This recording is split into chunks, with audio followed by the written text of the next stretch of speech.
Hi, I'm Andy Glass of Glass Impressions. Today we're going to turn this walnut blank into this beautiful bowl. Stick around, hope you enjoy.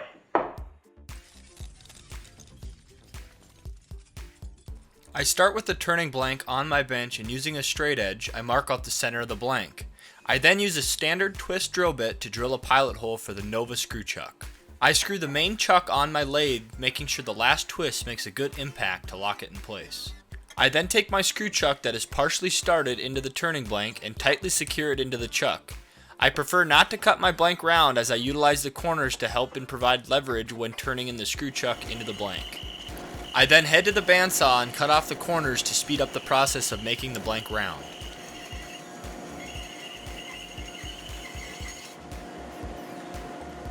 I head back to the lathe and screw on the chuck. I adjust the banjo and give the blank a spin to make sure the tool rest clears the blank. I loosen the tension on the belt and adjust the speed to the lowest setting to minimize vibration with the out of balance blank. I can now plug in the lathe, hit the power switch, and double check the vibration isn't too much. If it is, head back to the bandsaw and try to make a more accurate cut. Turning makes a lot of dust. Make sure you wear proper PPE to minimize your risk of breathing the dust, and also wear a full face shield to prevent chips or blowouts from hitting your face. I use Rockler's full-size square radius carbide turning tool to slowly get the blank round and balanced.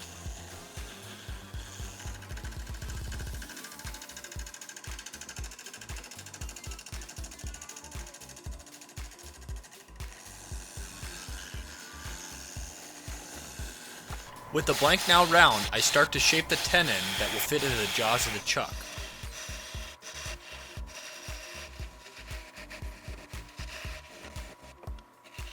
Now that the tenon is complete, I begin to shape the bowl's outside profile using Rockler's full-size round carbide turning tool.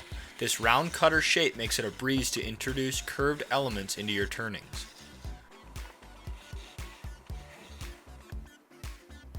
When the outside profile is completed, I remove the blank from the screw chuck and then remove the chuck from the lathe. I attach jaws to the chuck. With the chuck mounted to the lathe, I can then place the tenon we made earlier into the jaws and tighten the chuck. With the bowl reversed, I can clean up the face of the bowl and start creating the inside profile. It is important to adjust the tool rest from time to time to prevent having your cutter too far away from the tool rest when making contact with your workpiece.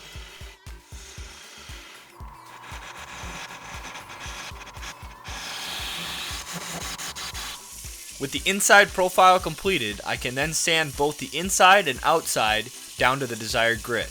I chose to go to 320 grit. With sanding completed, I remove the bowl from the chuck and the chuck from the lathe. I replace the jaws we use for the tenons with Nova cold jaws. These jaws have bumpers to securely hold the face of the bowl but not damage the wood. This will allow us to finish turning the bottom of the bowl. I finished turning the bottom of the bowl using Rockler's full-size square carbide turning tool. This tool allows me to make a nice clean and square bottom. I will introduce a slight concave surface when sanding. This will ensure the bowl will always sit on the rim of the bottom rather than spinning around a high spot in the center.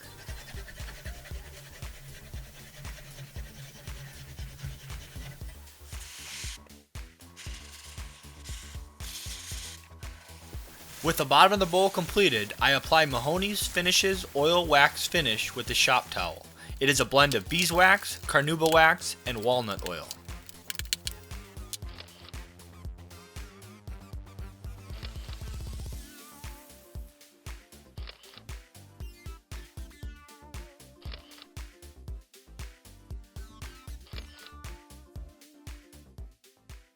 Now, I'd consider myself a beginner wood turner, but I thought the bowl turned out great. If you guys have any questions or comments, please leave them below. If you guys enjoyed this video, please smash the like button, share, and if you haven't already, please subscribe. If you'd like to know more information on Glass Impressions, I encourage you to visit my website, andyglassimpressions.com, or search me on YouTube, Glass Impressions, as I frequently release woodworking and CNC content. If you'd like to get involved in wood turning, head over to your local Rockler or visit rockler.com for more information. Thanks for watching, and I'll see you next time.